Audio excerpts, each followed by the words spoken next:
ദാസൻ ഇങ്ങനെയൊക്കെ വലിയ നിങ്ങളെ ആശിപ്പിച്ചിട്ട് എൻ്റെ കയ്യിൽ നിന്നൊന്നും കിട്ടിയില്ലെങ്കിൽ നിരാശരായി പോകുന്നില്ല. प्रभु का दास ने आपको इतना आशा भरा बात बोला और मुझसे आपको कुछ वचन नहीं मिला तो आप दुखी हो जाएंगे ना. അപ്പൊ നമുക്ക് ദേവദാസന്റെ പ്രവചനം നിവൃത്തിയാകാനായിട്ട് പ്രാർത്ഥിച്ചുകൊണ്ടിരിക്കാം. इसलिए प्रभु का दास ने जो अभी भविष्यवाणी किया है वो बात को पूरा होने के लिए प्रार्थना पूर्वक आज संदेश में प्रवेश करेंगे. നമ്മൾ ഓരോരുത്തരും ആരാണ് എന്നുള്ളത് ഒന്ന് തിരിച്ചറിയുമ്പോൾ നമ്മുടെ ഉള്ളിൽ വലിയ ആത്മാവിന്റെ ഒരു സന്തോഷം നമുക്കുണ്ടാകും. हम लोग सब लोग अपने आप में जब हम पहचान पाएंगे कि हम लोग असली में कौन है, ये बात का बोध अगर हमें एहसास हो जाएगा तो हमारे अंदर आत्मा में बहुत बड़ा खुशी और आनंद मिलेगा. പണ്ട് നമ്മൾ ആരായിരുന്നു, ഇപ്പോൾ നമ്മൾ ആരാണ്? पहले हम लोग कौन थे या क्या थे, अभी हम क्या हो चुके हैं, ये फर्क जानना चाहिए. നമ്മൾ റോമലേഖനം 9-ാം അധ്യായം 24-ാം വാക്യത്തിൽ അതൊരു ഇങ്ങനെ കണ്ടിന്യൂ ആയിട്ട് കിടക്കുകയാണെങ്കിലും रोमियो का पुस्तक 9-24 का वाक्य पढ़ते समय भले ही वो कंटिन्यूस ऊपर के बातों के बाद लिखा हुआ बात है तो भी അതിന്റെ 23-24 വാക്യങ്ങൾ വായിക്കുമ്പോൾ उसका 23 और 24 जब हम पढ़ते समय में और दया के बर्तनों पर जिन्हें उसने महिमा के लिए पहले से तैयार किया, अपने महिमा के धन को प्रकट करने की इच्छा की, अर्थात हम पर जिन्हें उसने न केवल यहूदियों में से वरन अन्य जातियों में से भी बुलाया.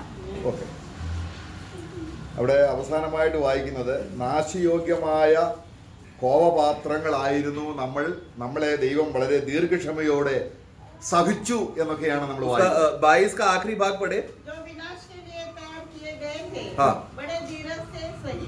हाँ देखो, हम लोग एक समय में जो धीरज के थे उसको प्रभु ने क्या किया, धीरज से प्रभु ने सहा. ദൈവം വളരെ ദീർഘക്ഷമയോടെ നമ്മളെ സഹിച്ചു. हमारा प्रभु बहुत धीरज से हमें बर्दाश्त किया. हमें हमारे विषय में वो सह रहा था. हमें ദൈവം നമ്മളെ വിളിച്ചത് തേജസ് കൊണ്ട് നിറയ്ക്കാനാണ്. परमेश्वर ने हमें क्यों बुलाया, महिमा से भरने के लिए. അവിടെ കരുണാപാത്രമാക്കിയിട്ട് തന്നിൽ തന്റെ തേജസ്സിന്റെ ധനം വെളിപ്പെടുത്തുവാനും ദൈവം ഇച്ഛിച്ചു. और परमेश्वर ने इच्छा किया वाक्य 23 में कि अनुग्रह का या दया का पात्र हमें बनाए और पहले से ही उसका महिमा के लिए हमें ठहराए. അപ്പൊ യേശുവിനെ കർത്താവായിട്ട് നമ്മുടെ ഉള്ളിൽ സ്വീകരിക്കുമ്പോൾ നമ്മൾ തേജസ്സിന്റെ കർത്താവിനെയാണ് സ്വീകരിക്കുന്നത്. നമ്മുടെ ഉള്ളിലേക്ക് തേജസ് വരികയാണ്. तो हम लोग जब यीशु को प्रभु बोलकर जब हम लोग स्वीकारते समय में वो कौन सा यीशु है, महिमा से भरा हुआ यीशु हमारे अंदर प्रवेश हो चुका है, जिसके वजह से हम लोग भी उस महिमा के भाग है. പണ്ട് നമ്മുടെ ഹൃദയം ഇരുളിന്റെ പാത്രമായിരുന്നു. परंतु पहला हम लोग कैसे थे, अंधकार के भाग क्रोध के थे, परंतु अंधकार के बर्तन थे हम लोग. അതാണ് ഇരുളിൽ നിന്ന് വെളിച്ചം ഉദിക്കണം എന്ന് ദൈവം ആഗ്രഹിച്ചു. സൃഷ്ടിയിൽ തന്നെ ദൈവം അങ്ങനെ ചെയ്തു. इसलिए परमेश्वर ने उत्पत्ति में क्या आज्ञा दिया, अंधकार को देखकर ज्योति हो. तो अंधकार में से ज्योति हो करके वो आज्ञा जो दिया था वो हमारा विषय में था. അപ്പോൾ ഇങ്ങനെ തേജസ്സിനായി വിളിച്ച ദൈവജനം इस तरह महिमा के लिए बुलाए हुए प्रभु के लोग അറിയാതെ തന്നെ അവരുടെ ഹൃദയം ഇരുളിലേക്ക് തിരിഞ്ഞു പോകുന്ന ഒരു സ്ഥിതി ഉണ്ടാകുന്നത് കൊണ്ട് കർത്താവ് നമുക്ക് ഒരു വചനം നൽകിയിട്ടുണ്ട്. 2 തെസ്സലോനിക്കർ 3-ാം അധ്യായത്തിന്റെ 5-ാം വാക്യം. तो क्योंकि विश्वासी लोग ज्योति में आ जाने के बाद वो लोग अनजाने मतलब विश्वासी जाने बगैर ही बहुत बार उनका मन अंधकार में चले जाता है. ऐसा अवस्था में प्रभु ने उनको 2 तेस्सलोनिका पुस्तक उसका 3रा अध्याय वाक्य 5 में वाक्य कहता है, परमेश्वर के प्रेम और मसीह के धीरज की ओर प्रभु तुम्हारे मन की अगुवाई करे. അപ്പൊ ദൈവം നമ്മളെ ഈ തേജസ് വെച്ചിരിക്കുന്നത് എവിടെയാണ്? परमेश्वर ने ये महिमा कहाँ पर रखा है, ഹൃദയങ്ങളിൽ. हमारे हृदय में. പക്ഷേ പിന്നെന്തിനാണ് ഇവിടെ പറയുന്നത് നിങ്ങളുടെ ഹൃദയങ്ങളെ? फिर क्यों यहाँ पर लिखा तुम्हारे हृदय को, എപ്പോഴും അത് നിങ്ങളുടെ ഹൃദയങ്ങളെ ദൈവത്തിന്റെ സ്നേഹത്തിലേക്കും परमेश्वर की प्रेम की ओर ക്രിസ്തുവിന്റെ സഹിഷ്ണുതയിലേക്കും और मसीह का धीरज की ओर തിരിക്കുമാറാകട്ടെ. उधर मोड़ दे. ആരാണ് തിരിക്കുന്നത്? ये कौन मोड़ रहा है, ആമേൻ.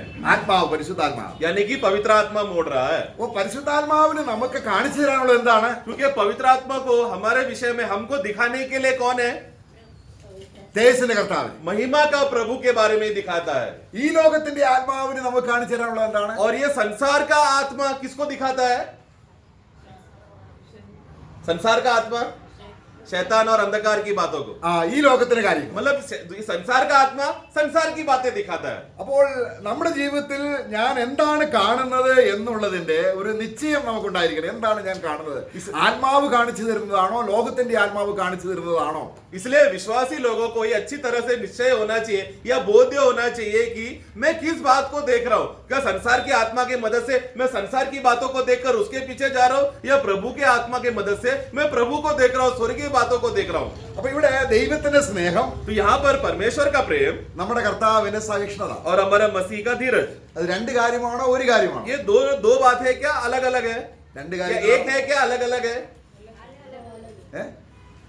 രണ്ട് കാര്യമാണോ ഒരു अलग കാര്യം? अलग, हाँ, ये एक बात है क्या? दो अलग अलग है? ഓക്കെ, അപ്പൊ നമ്മള് ആ കാര്യത്തെ കുറിച്ച് നമ്മൾ ചിന്തിക്കാം. രണ്ടും ഒന്ന് തന്നെയാണ്. നമ്മൾ അതിലേക്ക് വരാൻ ചിന്തിക്കാം. इस विषय का गहराई में जाएगा तो दोनों एक ही बात पे है, पहलू देखा जाए तो, परंतु हम उसका और गहराई में हम जाएंगे। അപ്പോൾ ദൈവത്തിന്റെ സ്നേഹം എന്താണെന്ന് ഏതൊക്കെ ഒരു അളവിൽ നമുക്കറിയാം. तो परमेश्वर का प्रेम करके जब बोलते हैं समय में हमें उसका कुछ माप में, कुछ सीमा में, कुछ जानकारी हमारे पास है। ദൈവം തന്റെ പുത്രനെ നമുക്ക് തന്നു. തേജസ്സൊക്കെ സ്നേഹത്തിൽപ്പെട്ട കാര്യമാണ്. तो हम परमेश्वर का प्रेम के बारे में वर्णन सोचने लगा तो हम तुरंत हमारे मन में क्या आता है? परमेश्वर ने अपने इकलौते पुत्र को जगत में भेजा, हमें पाप से बचाया और हमें महिमा से ढक दिया। ये सब बातें सोचने से क्या हमको बोध्य होता है कि परमेश्वर हमसे प्रेम करता है। അപ്പം കർത്താവിന്റെ വായിൽ നിന്നും പുറപ്പെട്ട ദൈവസ്നേഹത്തിന്റെ ഒരു കാര്യം നമുക്കൊന്ന് ചിന്തിക്കാം. हम लोग प्रभु के मुंह से निकला हुआ बात की जो साबित करता है कि परमेश्वर प्रेम है, वो वाक्य हम पढ़ेंगे। ഇവിടെ അതിന്റെ യോഹന്നാന്റെ സുവിശേഷം 16-ാം അധ്യായം, യോഹन्ना का सुसमाचार 16 अध्याय, അതിന് 27-ാം വാക്യം. उसका 27, जॉन 16:27। क्योंकि पिता तो आप ही तुमसे प्रेम रखता है, Amen. इसलिए कि तुमने मुझसे प्रेम रखा है और यह भी विश्वास किया है कि मैं पिता की ओर से आया। Amen, amen. ഞാൻ പിതാവിന്റെ അടുക്കൽ നിന്ന് വന്നവനാണെന്ന് मैं पिता की ओर से आया हूं करके നിങ്ങൾ വിശ്വസിക്കുന്നത് കൊണ്ട് ये बात तुम विश्वास कर रहे हो, ദൈവം നിങ്ങളെ സ്നേഹിക്കുന്നു. इसे पिता परमेश्वर तुमसे प्रेम करता है। നമ്മള് സാധാരണ എങ്ങനെയാണ് നമ്മൾ ചിന്തിക്കുന്നത് ദൈവസ്നേഹത്തെ? हम लोग साधारण रीति से परमेश्वर का प्रेम को कैसा हम लोग अनुमान करके सोचते हैं? ഇവിടെ നമുക്കറിയാം ഏദൻ തോട്ടത്തിൽ हम देखते हैं कि ईदन वाटिका में ദൈവത്തിന്റെ ഹൃദയത്തിൽ നിന്നും മനുഷ്യ ഹൃദയത്തെ ലോകത്തിലേക്ക് ചായ്ച്ചുകൊണ്ട് സാത്താൻ ഒരു ദുർബലപ്പെടുത്തുന്ന വചനങ്ങൾ പറഞ്ഞ് അവനെ പരീക്ഷിച്ചതാണ്. शैतान ने मनुष्य को तंत्र पूर्वक मनुष्य को परमेश्वर से दूर किया करके बोलते समय में बोला शैतान का तंत्र क्या था? मनुष्य का मन जो हमेशा परमेश्वर की ओर निर्भर करके आश्रय करके जीना चाहिए था, वो मन को परमेश्वर की ओर से हटाकर और कुछ बातों में करके परमेश्वर से दूर कर दिया। ലോകത്തിലുള്ള ചില കാര്യങ്ങൾ കാണിച്ചു കൊടുത്തുകൊണ്ട് അതാണ് ദൈവസ്നേഹമെന്ന് മനുഷ്യനെ ധരിപ്പിച്ച് അങ്ങനെ ഒരു കീഴ്വഴക്കത്തിലാണ് ഇന്ന് സഭ മുന്നോട്ട് പോകുന്നത്. और फिर आखिरी में अभी मनुष्य का अवस्था क्या हो गया? अभी है बोलो परमेश्वर की ओर मत देखो, बल्कि संसार की चीजों को देखो। तो क्योंकि संसार की बात में मन लगाएगा तो उस बात को तुम प्रेम करेगा तो परमेश्वर का प्रेम तुम लोग को प्रकट होगा करके इस तरह का झूठा उपदेश आज मंडलियों में शैतान चतुराई से फैला रहा है। നമ്മളെ ലവോദിക്ക സഭയുടെ അവസ്ഥ നമുക്കറിയാം. उदाहरण के लिए लवोदिका मंडली का अवस्था हम जानते हैं। അവർ എന്താണ് ലോകത്തിന്റെ കാര്യങ്ങൾ കാണിച്ചുകൊണ്ടുള്ള ഒരു സഭയാണത്. वहां पर क्या है? संसार की बातों में ज्यादा ध्यान रखकर उसी की बातों में ज्यादा चलने वाला बातें चलता है लवोदिका कलीसिया में। ഞാൻ ധനവാനാണ്, സമ്പന്നനാണ്, എനിക്കൊന്നിനും മുട്ടില്ല എന്ന് പറഞ്ഞുകൊണ്ട് നീ നിർഭാഗ്യവാനും അരിഷ്ടനും ദരിദ്രനും കുരുടനും നഗ്നനും എന്ന് അറിയാതിരിക്കയാൽ 3:17 पढ़े। तो कहता है हाँ। कि मैं धनी हूँ हाँ। और धनवान हो गया हूँ हाँ। और मुझे किसी वस्तु की घटी नहीं हाँ, आगे। और यह नहीं जानता और ये नहीं जान पा रहा है कि कि तू अभागा है, तुच्छ है, और कंगाल, और अंधा। और नंगा। ये बात उन लोगों को नहीं समझ में आ पा रहा है। അപ്പോൾ അവർ ധരിച്ചിരിക്കുന്ന അല്ലെങ്കിൽ അവർ സ്വീകരിച്ചിരിക്കുന്ന സുവിശേഷം എന്താണ്? तो फिर उन लोगों ने कौन सा सुसमाचार को धारण करके रखा है या ग्रहण करके समझ के रखा है? अन्य सुसमाचार। बराबर। കർത്താവ് പറയുകയാണ്, लेकिन प्रभु ने क्या कहा? ഞാൻ നിങ്ങളെ വായിൽ നിന്ന് ഉമിണ്ണുകളെ. मैं तुमको मेरे मुंह से उमड़ दूंगा, थूक दूंगा। അപ്പോൾ ഈ കാലഘട്ടത്തിൽ तो इस युग में, इस समय में സഭ ഈ രീതിയിൽ പോകുമ്പോൾ मंडली जब इस हालत से जा रहा है, ദൈവം നമ്മളെ നാശയോഗ്യമായ അവസ്ഥയിൽ നിന്നും തേജസ്സിന്റെ ധനം വെച്ചുകൊണ്ടാണ് വിളിച്ചിരിക്കുന്നത്. परमेश्वर ने हमें किस रीति से बुलाया है? हम जो एक समय में नाश योग्य था, क्रोध का पात्र था, उस बात से हटाकर अनंतता का और महिमा का धन हमारा हृदय में डालकर दया का पात्र बनाकर हमें बुलाकर आगे चला रहा है। അപ്പോൾ ഇരുടിൽ പ്രകാശിക്കുന്ന വിളക്ക് പോലെ യേശുവിന് കിട്ടിയ തേജസ്സിനോടുള്ള ബന്ധത്തിൽ പത്രോസ് പറയുകയാണ്, तो पत्रोस इस विषय में क्या कहता है कि मसीह को प्रभु को मिला हुआ ज्योति वो किस प्रकार है जो अंधकार में चमकता है। അപ്പോൾ ഇവിടെ ഭൂമിയിൽ ഇപ്പോൾ സഭ ഇരുട്ടിലാണ് എന്ന് പറഞ്ഞാൽ तो भले ही अभी भूमि में हम देखते समय में मंडली कलीसिया अंधकार में है तो भी സാത്താന്റെ രാജ്യത്തിലാണ്, यानी कि शैतान के अधीन में है। ഇവിടെയാണ് തേജസ്സിന്റെ ധനം വെച്ചിരിക്കുന്ന സഭ. परंतु यहाँ पर है महिमा का धन जो मंडली है कलीसिया को भूमि में रखा है। എന്നാൽ അവരുടെ ഹൃദയത്തിൽ അത് ജ്വലിക്കണമെങ്കിൽ परंतु उनके मनों में, विश्वासी को मनों में वो महिमा का चमक चमक उठना है तो या प्रकट होना है നമ്മളിലേക്കല്ല നോക്കേണ്ടത്, तो हमें अपने आप की ओर नहीं देखना है, ആ മഹിമയുള്ളവനായ ക്രിസ്തുവിനെ നോക്കണം. महिमा से भरा हुआ प्रभु, जो महिमा का प्रभु है, उस प्रभु को देखना है. അപ്പോൾ പത്രോസ് തന്റെ ജീവിതം അവസാനിക്കുക തന്റെ കൂടാരമാകുന്ന ഈ ശരീരം വിട്ടുപോകുന്നതിനുള്ള ബന്ധത്തിൽ അവരെ ഒന്നും കൂടെ ഓർമ്മിച്ച് ഉണർത്തുന്ന ഒരു കാര്യം, तो पत्रोस अपना आखिरी समय में जब वो पहुंच गया और उसको एहसास हुआ कि ये तंबू अभी खत्म होने वाला है करके, ये बात का बोध्य होकर അവരിൽ വിശ്വാസികളിൽ തേജസ്സിന് ധനം വന്നു. विश्वासी के अंदर महिमा का धन आ चुका है. അത് അതിന്റെ 12ാം വാക്യത്തിൽ വായിക്കുകയാണ്. उसका दूसरा पत्रोस 1:12 में हम पढ़ते हैं. यद्यपि तुम ये बातें जानते हो हाँ। और जो सत्य वचन तुम्हें मिला है उसमें बने रहते हो, आगे? तो भी मैं तुम्हें इन बातों की सुधि दिलाने को सर्वदा तैयार रहूंगा. हाँ। मैं यह अपने लिए उचित समझता हूँ कि जब तक मैं इस डेरे में हूँ तब तक तुम्हें सुधि दिलाकर उभारता रहूंगा. അപ്പോൾ അവിടെ ആ വിശ്വാസികൾക്ക് കിട്ടിയ സത്യം എന്താണ്? तो विश्वासियों को मिला हुआ सत्य क्या था? എന്താണ് സത്യം? वो सत्य क्या था? मैं तुमको सत्य में तुमको स्थिर करता हूँ करके हाँ। बोलते समय में हाँ। वो कौन सा सत्य है? സത്യസുവിശേഷം. वो एक सच्चा सुसमाचार है. അത് തേജസ്സിന്റെ സുവിശേഷമാണ്. मतलब वो महिमा का सुसमाचार ഈ है. തേജസ്സിന്റെ സുവിശേഷം ശോഭിക്കാതിരിക്കാൻ ये महिमा का सुसमाचार बाहर ना चमके, അവിശ്വാസികളുടെ മനസ്സെ കുരുടാക്കുക എന്ന ജോലി സാത്താൻ ചെയ്തുകൊണ്ടിരിക്കും. ऐसा शैतान क्या कर रहा है? अविश्वासियों का मन को अंधकार करते जा रहा है, अंधकार से पूरा अंधा कर रहा है लोगों को, ताकि ये सुसमाचार का ज्योति ना चमके. അപ്പൊ അത് 16ാം വാക്യത്തിൽ വായിക്കുകയാണ്. उसका 14 में हम पढ़ते हैं. ഞങ്ങൾ നിങ്ങളോട് എന്തെങ്കിലും നിർമ്മിത കഥകള് എന്തെങ്കിലും കെട്ടുകഥ പറയല്ല. सॉरी 16 पढ़े. क्योंकि जब हमने तुम्हें अपने प्रभु यीशु मसीह की सामर्थ्य का हाँ. और आगमन का समाचार दिया था, हाँ. तो वह चतुराई से गढ़ी हुई कहानियों का हाँ, तो वो कोई मनगढ़ंत कहानी की बातें नहीं था जो हमने आप लोगों को प्रकट किया, ഞങ്ങൾ പറയുന്നത് അവന്റെ മഹിമ കണ്ട സാക്ഷികളായിട്ടാണ്. बल्कि हम लोग ने क्या था, उनका महिमा का देखे हुए आंखों का गवाह है. हम आंखों से देखा हुआ बातें हम, നമ്മളിൽ വെച്ചിരിക്കുന്ന ആ മഹിമ, मतलब हमारे अंदर रखा हुआ वो महिमा, അല്ലെങ്കിൽ നമ്മളിൽ എത്തിച്ചേരേണ്ട ആ മഹിമ, या फिर हमारे अंदर पहुंचा हुआ वो महिमा, ക്രിസ്തുവിന്റെ മുഖത്ത് പ്രകാശിക്കുന്നു എന്ന പരിജ്ഞാനം, मतलब मसीह के चेहरे में चमक रहा है करके ये बात का बोध्य വിശ്വാസികളുടെ ഹൃദയം. അതിന്റെ 18ാം വാക്യം വായിക്കുമ്പോൾ, उसका 18 में ഞങ്ങൾ അവനോടുകൂടെ വിശുദ്ധ പർവ്വതത്തിൽ ഇരിക്കുമ്പോൾ तब हम उसके साथ पवित्र पहाड़ पर थे और स्वर्ग से यह वाणी आते सुनी. हाँ, आगे 19 भी. हमारे पास जो भविष्यवाणियों का वचन है हाँ. वह इस घटना से दृढ़ ठहरा. तुम यह अच्छा करते हो जो यह समझकर उस पर ध्यान करते हो कि वह एक दिया है जो अंधियारे स्थान में उस समय तक प्रकाश देता रहता है. ഓക്കെ ഉദയ നക്ഷത്രം ഉദിക്കുവോളം तो जैसे उदय का नक्षत्र, भोर का सुबह का तारा जैसे चमकता है, നമ്മളെ മനസ്സ് ഓർമ്മിപ്പിച്ച് ഉണർത്തുന്ന കാര്യമാണ് നമ്മൾ പിന്നെയും ഇവിടെ വായിച്ചത്. तो हमारा मन में जो बात को जागरूक करके याद किया बात था, वो हमने फिर से पढ़ा. അതാണ് കർത്താവ് പറഞ്ഞത്. मतलब प्रभु ने कहा था, നമ്മളെ യോഹന്നാന്റെ സുവിശേഷം അതിന്റെ 16ാം അധ്യായത്തിൽ 27ാം വാക്യത്തിൽ जो हमने यूहन्ना 16 का 27 में भी पढ़ा. എന്താണ് വായിച്ചത്? वहां पर हमने क्या पढ़ा था? कि पिता तो आप ही तुमसे प्रेम रखता है, हाँ. इसलिए कि तुमने मुझसे प्रेम रखा है हाँ. और यह भी विश्वास किया है हाँ. कि मैं पिता की ओर से आया. ഓക്കെ, ഇതിനു മുമ്പേ നമ്മൾ വായിക്കുമ്പോൾ അതിന്റെ 25ാമത്തെ വാക്യത്തിൽ വായിക്കുമ്പോൾ और 25वां वाक्य जब पढ़ते समय में ऊपर കർത്താവ് ഒരു കാര്യം പറയുകയാണ്. प्रभु वहां पर एक बात कहता है, ഞാൻ ഇത്രയും നാള് നിങ്ങളോട് സാദൃശ്യം ഉപമകളാൽ സംസാരിച്ചു, मैं इतने समय में तुम्हारे बीच में बात करते समय में दृष्टांत के द्वारा बात करता था, എന്നാൽ ഇപ്പോൾ ഇനിയും परंतु अब मैं कैसा बात कर रहा हूँ? खोल कर मतलब सब प्रकट करके बात कर रहा हूँ, സ്പഷ്ടമായി സംസാരിക്കുന്നു. स्पष्ट रीति से बात कर रहा हूँ. അപ്പോൾ അത് കർത്താവിന്റെ ദാസന്മാര് അല്ലെങ്കിൽ ഈ ശിഷ്യന്മാര് അതിന്റെ 29ാം വാക്യത്തിൽ അത് പറയുകയാണ്. കർത്താവേ, तो 29वां वाक्य में जब ऊपर का वाक्य में यीशु ने ऐसा बोला, तो चेले लोग उसको समझकर 29 वाक्य में वो लोग क्या बोल रहे हैं? 29 में देख अब तो तू खोलकर कहता है हाँ. और कोई दृष्टांत से नहीं कहता. हाँ, अगला वाक्य भी. अब हम जान गए हैं हाँ. कि तू सब कुछ जानता है ओके. और इस बस बात- बस बस. നേരത്തെ കർത്താവ് ഉപമകളായിട്ട് സംസാരിച്ചു, पहला प्रभु दृष्टांत में बात किया, ഒന്നും മനസ്സിലായില്ല. उन लोग को समझ में नहीं आया. ഇപ്പോൾ കർത്താവ് എന്ത് പറയാണ്? अभी प्रभु क्या कहता है? ദൃഷ്ടാന്തം കൂടാതെ നേരിട്ട് പറയാം. मैं बिना दृष्टांत का एकदम खुला स्पष्ट में बोल रहा हूँ. അവർക്ക് മനസ്സിലായോ? क्या? और वो लोग बोल भी रहे कि हम लोग समझ रहे करके, परंतु सच्चाई में वो लोग समझे क्या? ഇല്ല. वो लोग नहीं समझ पाए. അടുത്ത വാക്യത്തിൽ വായിക്കുമ്പോൾ क्योंकि नीचे नीचे पढ़ते समय में നിങ്ങളെല്ലാവരും तुम लोग, यीशु कहता है तुम लोग सब लोग मुझे, ഈ തേജസ്സിന്റെ കർത്താവിനെ मतलब ये महिमा का प्रभु को ഏകനായി വിട്ടിട്ട് अकेला छोड़कर നിങ്ങൾ നിങ്ങളുടെ സ്വയരക്ഷയ്ക്ക് ഓടി तुम लोग अपना जान बचाने के लिए तुम लोग तितर बितर हो जाओगे करके 32वां वाक्य में हम पढ़ते हैं. ഇതിനർത്ഥം എന്താണ്? इसका मतलब क्या है? കർത്താവ് വന്നത് നമ്മളെ രക്ഷിക്കാനാണ്. यीशु क्यों आया? हमें बचाने के लिए आया. ഇപ്പോൾ ഇവരെന്ത് ചെയ്യുകയാണ്? परंतु ये चेले लोग ने क्या किया?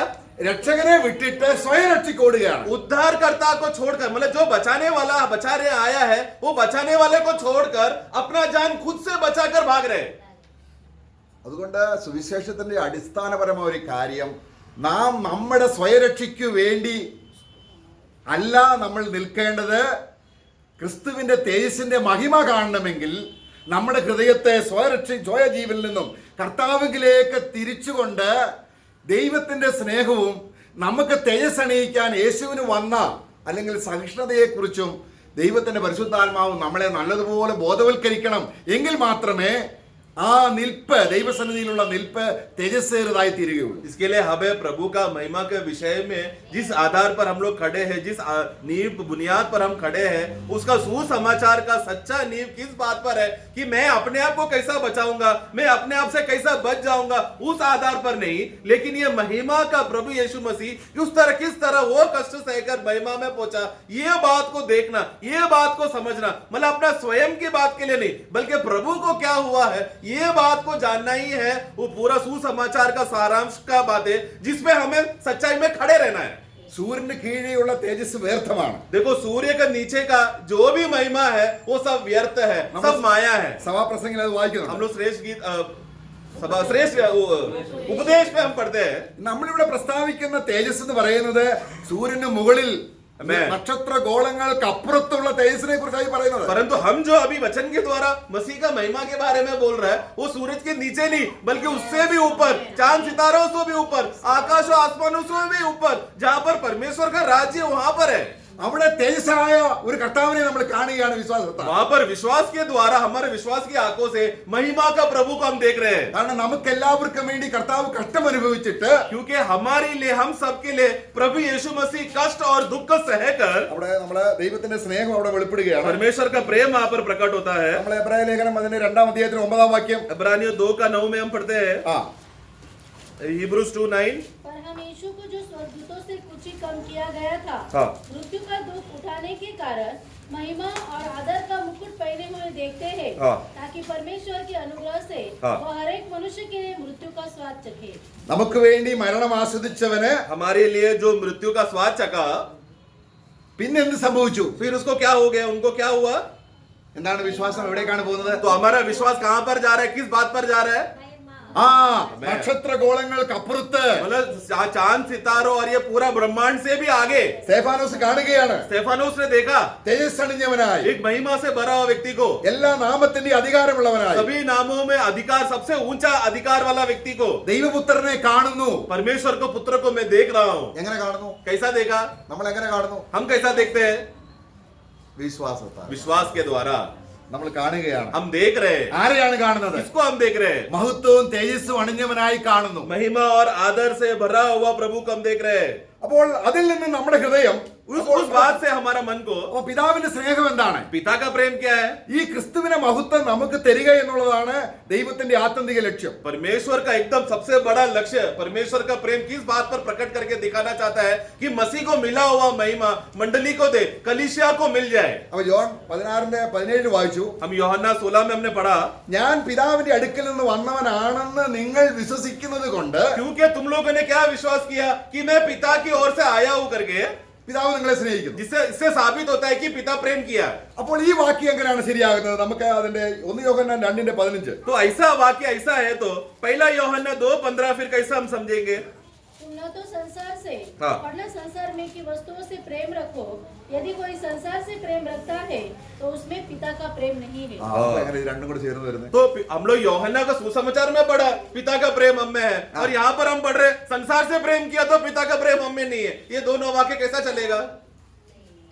അതുകൊണ്ടാണ് ദൈവത്തിന്റെ സ്നേഹത്തിലേക്ക് इसलिए हमें परमेश्वर का प्रेम की ओर പിന്നെയും പിന്നെയും നമ്മുടെ ഹൃദയത്തെ തിരിക്കുവാൻ ദൈവാത്മാവിന്റെ കരങ്ങളിലേക്ക് ദൈവത്തിന്റെ സ്നേഹത്തിലേക്കും ക്രിസ്തുവിന്റെ സഹിഷ്ണുതയിലേക്കും. बार बार हमें अपना मन को परमेश्वर का उस प्रेम की ओर हमें मोड़ते रहना और उसी के समय में हमें मसीह के धीरज की ओर भी मोड़ना है. അപ്പോൾ കർത്താവായ യേശു ക്രിസ്തുവിന്റെ സഹിഷ്ണുത എന്ന് പറഞ്ഞാൽ എന്താ? അതിന്റെ ആ വിഷയം നമ്മൾ കൂടുതൽ അറിയുമ്പോൾ അതിനെ പിൻപറ്റിയാണ് ദൈവസ്നേഹം ഇരിക്കുന്നത്. तो मसीह का धीरज का असली पहचान क्या है, उसका अर्थ क्या है, उसकी ओर जब हम मुड़ेंगे उसके अंदर से परमेश्वर का प्रेम क्या है और ज्यादा प्रकट होगा. നമ്മൾ യോഹന്നാന്റെ സുവിശേഷം 17:7 വായിക്കുന്നു. यूहन्ना का सुसमाचार 17 का 7 में हम पढ़ते हैं. John gospel 17:7. हम जान गए हैं कि जो कुछ तूने मुझे दिया है वह सब तेरी ओर से है. ഓക്കെ പിതാവിനോട് പ്രാർത്ഥിക്കുകയാണ്. पिता से प्रार्थना कर रहा है यीशु. നീ എനിക്ക് അവരെ തന്നിരിക്കുന്നു. आपने मुझे इन लोगों को दे दिया है. പക്ഷേ നിങ്ങളെ അവരെ എങ്ങനെയുള്ളവരാണ്? और वो लोग किस प्रकार के लोग थे? എങ്ങനെയുള്ളവരാണ്? किस प्रकार? നാശയോഗ്യമായ കോപപാത്രമാണ്. ये लोग पिता परमेश्वर ने जो देते समय में उन लोगों का अवस्था क्या था? ये लोग क्रोध के पात्र थे. हम लोग नाश के लिए नियुक्त किए हुए लोग थे. ദൈവത്തിന്റെ ന്യായപ്രമാണം എന്ന വലിയൊരു പ്രമാണം അവിടെ കിടപ്പുണ്ട്. परमेश्वर का व्यवस्था एक बहुत बड़ा व्यवस्था हमारे सामने खड़ा है. കാരണം പാപത്തിന്റെ ശമ്പളം മരണം. वो क्या है? पाप की मजदूरी मृत्यु है. അപ്പോൾ അതിനെ ഫേസ് ചെയ്യേണ്ട ഒരു ഉത്തരവാദിത്വം, उस व्यवस्था को, उस कानून को सामना करने का जिम्मेदारी. നമ്മളെ എബ്രായ ലേഖനം 9:15 इब्रानियों 9 का 15 जब हम पढ़ते हैं, നമ്മളെ ക്രിസ്തുവിന്റെ സഹിഷ്ണുതയും ദൈവത്തിന്റെ സ്നേഹവും തമ്മിലുള്ള ബന്ധമാണ് നമ്മൾ പഠിക്കുന്നത്. हम लोग मसीह का धीरज और पिता परमेश्वर का प्रेम का रिश्ते को हम समझ रहे हैं. इसी कारण वह नई वाचा का मध्यस्थ है, ताकि उसकी मृत्यु के द्वारा हाँ। जो पहली वाचा के समय के अपराधों से അപ്പൊ ഇവിടെ देखो, हाँ। ആദ്യ നിയമത്തിന്റെ ലംഘനം, ആദ്യ നിയമത്തിൽ പറഞ്ഞാൽ ന്യായപ്രമാണം എന്ന് പറയുന്നു പാപം ചെയ്ത ദേഹി. तो पहला प्रमाण, पुराना नियम, उसका एक चंगुल में हम लोग फंसे हुए थे. उसका व्यवस्था क्या कहता था? जो पाप करने वाला व्यक्ति, उसका मजदूरी मृत्यु उसको देना ही पड़ेगा. അപ്പോൾ കർത്താവ് എന്ത് ചെയ്തു? तो प्रभु ने क्या किया? ഗലാത്യ ലേഖനം 4:4 गलतियों का पुस्तक अध्याय 4 में ഈ ന്യായപ്രമാണത്തിന്റെ ശാപത്തിൽ നമ്മളെ വിലയ്ക്ക് വാങ്ങി. हमें जो व्यवस्था के श्राप में फंसे हुए लोगों को, आदीन में फंसे हुए लोगों को मूल लेकर खरीद लिया. അതിന്റെ 5-ാം വാക്യം 4:5 4 का 5. ताकि व्यवस्था के अधीनों को मोल लेकर छुड़ा ले. बस. അപ്പോൾ പിതാവ് പുത്രന് നമ്മളെ കൊടുത്തു എന്ന് പറയുമ്പോൾ എന്താണ് അർത്ഥം? तो पिता ने पुत्रों को कुछ लोगों को दिया करके बोलते हैं समय में, उसका मतलब क्या है? ന്യായപ്രമാണത്തിന്റെ ശാപത്തിൽ നിന്ന് നമ്മളെ വിലയ്ക്ക് വാങ്ങണം. व्यवस्था का जो श्राप में फंसे हुए आदीन हुए लोगों को, कुछ लोगों को मूल लेना है. അതിന് യേശുക്രിസ്തുവിനെ സഹിക്കേണ്ടിയ വലിയൊരു പട്ടികയുണ്ട്.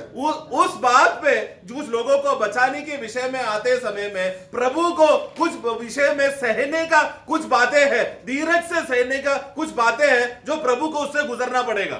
ആ സഹിഷ്ണുതയെ കുറിച്ചുള്ള പഠനത്തെ ഹോളി സ്പിരിറ്റ് നന്നായി നമ്മളെ പഠിപ്പിക്കുമ്പോൾ ദൈവസ്നേഹത്തിന്റെ യാഥാർത്ഥ്യവും തേജസ്സും ശരിക്കും നമുക്ക് മനസ്സിലാവും. तो यीशु को किस किस बात के लिए सहना पड़ा, किस किस बात को धीरज से उनको सहना पड़ा का बातें का लिस्ट अगर एक एक बातें आत्मा, पवित्र आत्मा हमको प्रकट करके देगा तो उसके पीछे पिता कितना हमसे प्रेम करता है करके और हमें महिमा से भरने के लिए तैयार है करके ये सत्य प्रकट होगा. അപ്പൊ ദൈവസ്നേഹം ശരിക്കും അറിയണമെങ്കിൽ तो परमेश्वर का प्रेम अगर सही रीति से जानना है तो ക്രിസ്തുവിനെ എന്തെല്ലാം സഹിക്കേണ്ടി വന്നു എന്നതിന്റെ ആഴത്തിലേക്കാണ് ഹോളി സ്പിരിറ്റ് तो കൊണ്ടുപോകുന്നത്. मसीह को हमारे विषय में हमें बचाने के लिए किन किन बातों को सहना पड़ा, किस किस बातों से गुजरना पड़ा, किस किस बातों से धीरज से सहना पड़ा का बातों को पवित्र आत्मा बताएगा.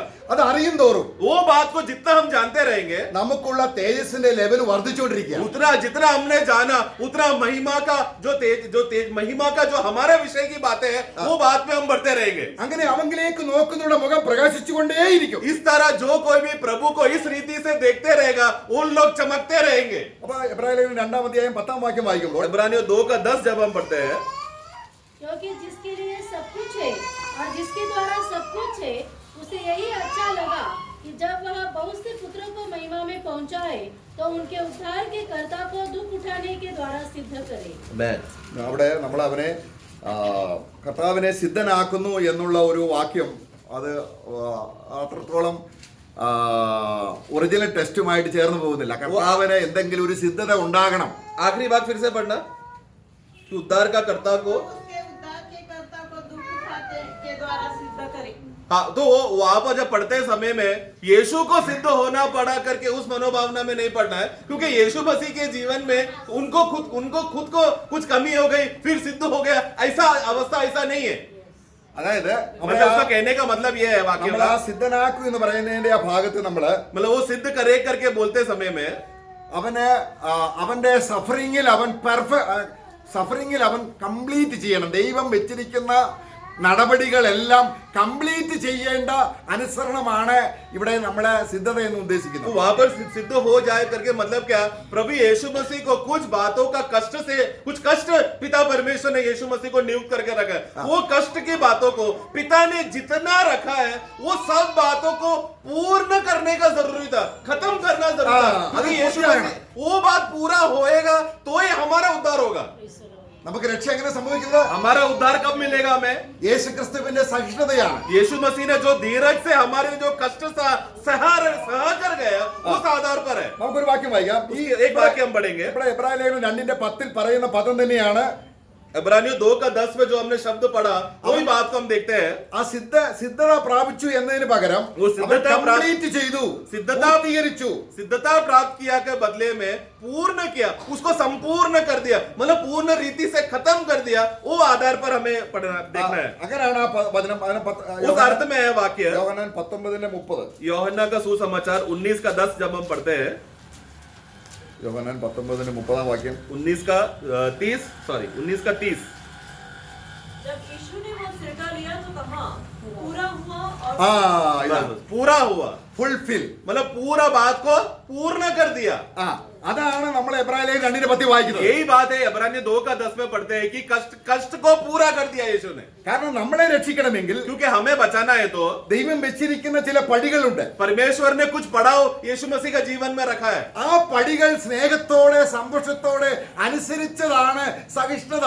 वो बात को यीशु ने जितना भी पड़ाव रखा, एक एक मुश्किल से, वेदना से, दर्द से भरा हुआ एक एक पड़ाव को यीशु मसीह कैसा किया, आनंद से, खुशी से, एकदम हंसते हुए अपने लोगों को बचाना है बोलकर बिना कोई हिचकिचाए खुशी से पूरा करके धीरज से भरकर सह कर अपने लोगों को बचाना है बोलकर पूरा किया.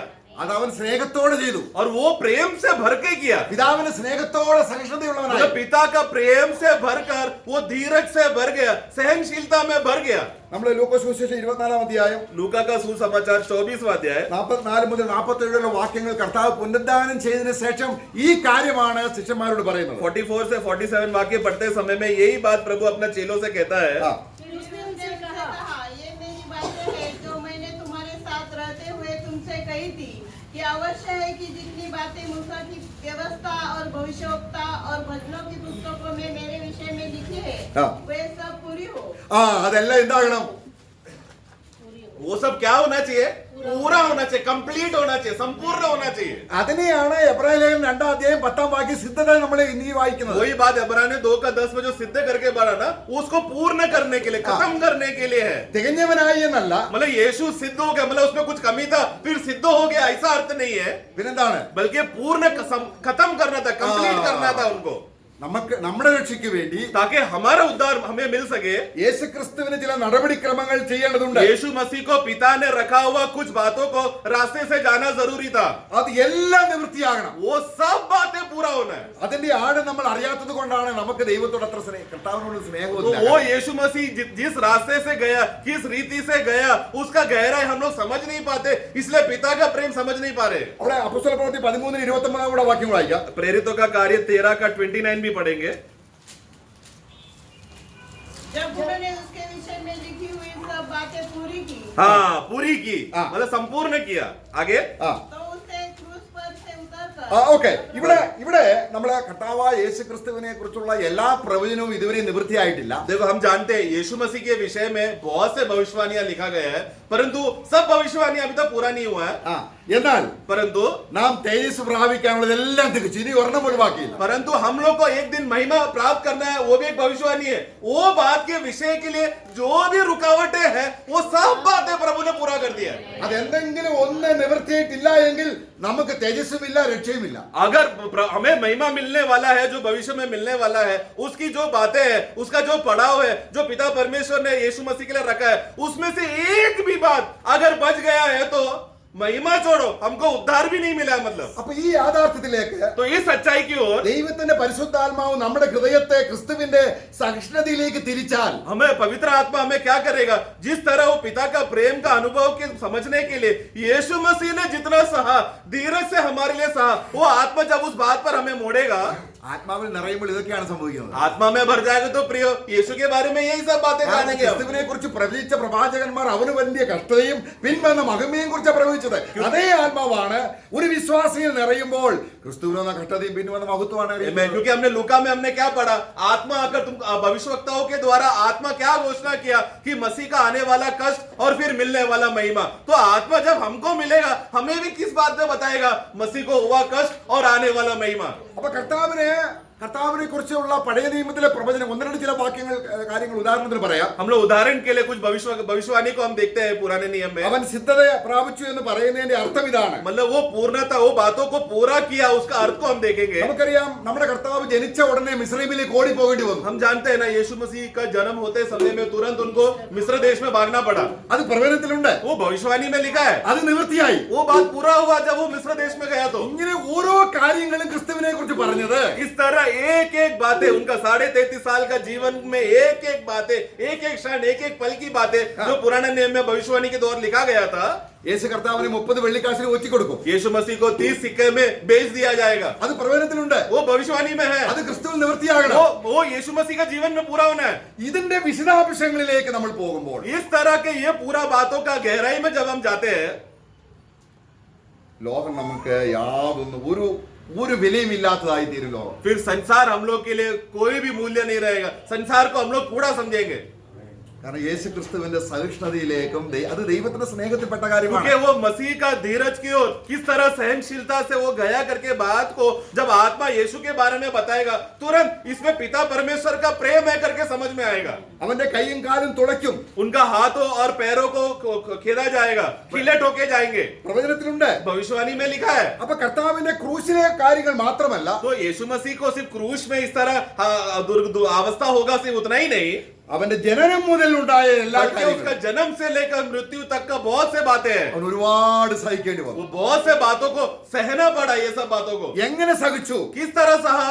എന്നിട്ട് നമ്മൾ ഫിലിപ്പിയ ലേഖനത്തിൽ വായിക്കുകയാണ്, और फिलिपियों में हम पढ़ते हैं, ക്രൂശിലെ क्रूस മരണത്തോളം का സഹിച്ചു. मृत्यु तक वो आज्ञाकारी होकर मरा। അപ്പൊ നമ്മള് കർത്താവിന്റെ സഹിഷ്ണുതയിലേക്ക് നമ്മുടെ ഹൃദയത്തെ ഹോളി സ്പിരിറ്റ് തിരിക്കുമ്പോൾ तो जब मसीह का सहनशीलता का उस स्वभाव की ओर जब पवित्र आत्मा हमारा मन को उस बातों में मुड़ेगा, നമ്മുടെ ഹൃദയം അതിന് അവൈലബിൾ ആകുകയാണെങ്കിൽ तो उस पल में, उस क्षण में अगर हमारा हृदय पवित्र आत्मा को मिल जाता है, तो സമയം തക്കത്തിൽ ഉപയോഗിക്കുകയാണെങ്കിൽ यानी कि समय को सही रीति से इस्तेमाल करके നമ്മുടെ തേജസ് വർദ്ധിക്കുകയാണ് സ്വർഗത്തിൽ. तो आत्मा को हमारा मन मिल गया, मतलब हमारा दिल तैयार है, तो क्या होगा, उसका फल क्या है, परिणाम क्या है कि हमको प्रतिफल बढ़ जाएगा हमारा, यानी कि हमको महिमा और मिलेगा। ഇവിടെ യേശു ഇത് എങ്ങനെ സഹിച്ചു? यीशु ने किस रीति से ये सब बातें सहा। അപ്പൊ നമ്മൾ നോക്കുകയാണ്, നമുക്ക് എബ്രായ ലേഖനം 12:2 इब्रानियों 12 का 2 हम पढ़ेंगे। അവിടെ രണ്ട് പ്രധാന കാര്യങ്ങൾ അവിടെ നമ്മൾ കാണുന്നു. എബ്രായ ലേഖനം 12 അധ്യായത്തിന്റെ 2 വാക്യം. 12 का 2 में 2 बातें हम देखते हैं। ഓക്കെ. ओके, 12 का 2 पढ़े। और विश्वास के कर्ता और सिद्ध करने वाले यीशु की ओर ताकते रहे, जिसने उस आनंद के लिए जो उसके आगे धरा था, लज्जा की कुछ चिंता न करके क्रूस का दुख सहा और परमेश्वर के सिंहासन के दाहिनी ओर जा बैठे। ഈ വാക്യം ഒന്ന് ദൈവാത്മാവിന്റെ സഹായത്തോടെ ഒന്ന് നോക്കണം. ये वाक्यों को भी पवित्र आत्मा की मदद से हमें पढ़ना है। അപ്പൊ തന്റെ മുമ്പിൽ വെച്ചിരുന്ന സന്തോഷം ഓർത്ത്, सामने रखा हुआ आनंद को देखकर, അപ്പൊ നമ്മൾ ചിന്തിക്കുമ്പോൾ തന്റെ മുമ്പിൽ വെച്ച് സന്തോഷം എന്താ? യേശു ഇങ്ങനെ കഷ്ടപ്പെട്ട സ്വർഗത്തിൽ ചെല്ലുമ്പോൾ തേജസ് കിട്ടും. तो ये वाक्य पढ़कर हम लोग क्या समझते हैं, यीशु मसीह अगर क्रूस सहेगा तो पिता परमेश्वर उसको महिमा देगा, तो महिमा मिलेगा ना, वो आनंद है करके हम सोचते हैं। പ്രിയമുള്ളവരെ, അവന് നേരത്തെ തേജസ് ഉണ്ടായിരുന്നു. प्रियो, लेकिन यीशु मसीह को मनुष्य बनने से पहले ही महिमा था ना, तो ये मनुष्य के बाद जो महिमा मिलेगा वो प्रभु के लिए बड़ी बात है क्या? उसमें कुछ आनंद है क्या? ഇവിടെ കർത്താവിന് സന്തോഷം എന്ന് പറയുന്നത് തനിക്ക് തേജസ് കിട്ടുമെന്ന കാര്യത്തിലല്ല. परंतु यहाँ प्रभु को यहाँ पर सामने रखा हुआ आनंद बोला तो एक दिन उनको महिमा मिलेगा, वो आनंद नहीं, സഹോദരൻ, നമ്മളെ നേടുന്നതിലുള്ള സന്തോഷം, बल्कि हमें बचाने के द्वारा एक नए झुंड को यीशु कमा लिया है। ये झुंड पिता परमेश्वर का हो जाएगा करके ऐसा एक समाज मिल गया, वो खुशी प्रभु ने क्रूस में सहा। നാശയോഗ്യമായ വെറും കുലീനമായ വെറും നമ്മളെ 1 കൊരിന്ത്യർ അതിന്റെ 1-ാം അധ്യായം 26 മുതലുള്ള വാക്യങ്ങൾ വായിക്കുമ്പോൾ നമ്മുടെ അവസ്ഥ ശരിക്കും അവിടെ പറയുന്നുണ്ട്. ഭയങ്കരം നികൃഷ്ടമായതിനെ, ഒന്നുമില്ലാത്തതിനെ തിരഞ്ഞെടുക്കുവാൻ ദൈവത്തിന് मतलब हम लोग का अवस्था क्या है प्रियो? 1 कोरिन्थियों उसका 1 अध्याय 26 का नीचे से पढ़ते समय में हम लोग कितने अभागी, कितने बदसूरत और जो जगत के कुछ है ही नहीं, इस प्रकार के लोगों को प्रभु ने चुना, उनको पाया हमें चुनने के लिए. അപ്പൊ നമ്മളെ നേടുന്ന സന്തോഷം ഓർത്ത് യേശു അപമാനം, तो हमें बचाने के लिए या हमें कमाने के लिए, हमें पिता की ओर करने के लिए यीशु को क्या सहना पड़ा? अपमान. എത്ര ഭയങ്കരമായ वो കാര്യമാണ്. कितना भयानक बात है ना. യേശുവിന്റെ സഹിഷ്ണുത എങ്ങനെയുള്ളതാണ്? मतलब यीशु का धीरज देखो, वो सहनशीलता किस बात पर है? अपमान सहकर हमें बचा रहा है. നമ്മളെ പോലെ നമ്മൾ സഹിക്കുന്ന രീതിയിലല്ല. मतलब हम लोग कैसा सहते हैं वैसा नहीं यीशु सा, കാരണം യേശു ദൈവവും കൂടിയാണ്. क्योंकि यीशु तो परमेश्वर भी है. നോക്കണം, നമ്മള് സഹിഷ്ണുത എന്ന് പറയുമ്പോൾ मतलब सहनशीलता बोलते समय में वो सह रहा था. मतलब ഒരു നമുക്ക് യേശുവിന്റെ സഹിഷ്ണുത പറയുമ്പോൾ നമുക്ക് ഒരു ചെറിയൊരു ഉദാഹരണം പറയാം. അത് അത്ര യോജിക്കത്തില്ലെങ്കിൽ പോലും एक छोटा सा उदाहरण बताना चाहता हूँ प्रियो, पर वो उदाहरण भी सही नहीं है क्योंकि परमेश्वर का कोई वर्णन नहीं कर सकता, परंतु समझने के लिए मैं बता रहा हूँ. അപ്പൊ നമ്മള് ഇവിടുന്ന് നമ്മൾ അത്തുൽ ബദറിന്റെ ഒരു ഉദാഹരണം എടുക്കുക. अतुल भाई को मैं उदाहरण के लिए नाम ले रहा हूँ. അത്തുൽ ബദർ എഞ്ചിനീയർ ആണ്. अतुल भाई अपना इंजीनियर है, സാധാരണ എഞ്ചിനീയർ അല്ല, एमटेक. എംടെക് എഞ്ചിനീയർ ആണ്. उन्होंने बहुत बड़ा डिग्री, इंजीनियरिंग का सबसे टॉप डिग्री एमटेक तक कमाया है. ഈ എല്ലാ കഴിവും അറിവും ഉണ്ടായിരിക്കെ तो इतना काबिल था और इतना ज्ञान भाई के पास रहकर भी ഒരു ഉറുമ്പായി തീരും. एक मुंगी बन गया. അപ്പൊ അദ്ദേഹത്തിന് എവിടെങ്കിലും പോകണമെങ്കിൽ 1 മിനിറ്റ് കൊണ്ട് അദ്ദേഹത്തിന് 1 കിലോമീറ്റർ പോകാം. तो अभी अभी उनका काबिलता क्या था? उनके पास इतना सामर्थ्य काबिलता है कि 1 किलोमीटर बोला तो अभी 2 मिनट में पहुंच जाएगा. ഇപ്പൊ ഉറുമ്പായപ്പോൾ അത്തുളിന് എത്ര മിനിറ്റ് വേണം 1 കിലോമീറ്റർ പോകാൻ? परंतु मुंगे हो गया तो अभी कितना 1 किलोमीटर चलने के लिए कितना टाइम लगेगा? बहुत टाइम लगेगा. അപ്പോൾ താൻ ദൈവമായിരിക്കെ तो अभी वो परमेश्वर होकर भी ഇതിങ്ങനെ മെല്ലെ മെല്ലെ ചലിച്ചു പോകുമ്പോൾ സഹിക്കുന്ന കാര്യമാണോ? इतना इतना धीरे धीरे चलकर जाना पड़ेगा बोला तो सहने वाली बात है क्या? सही बात है क्या?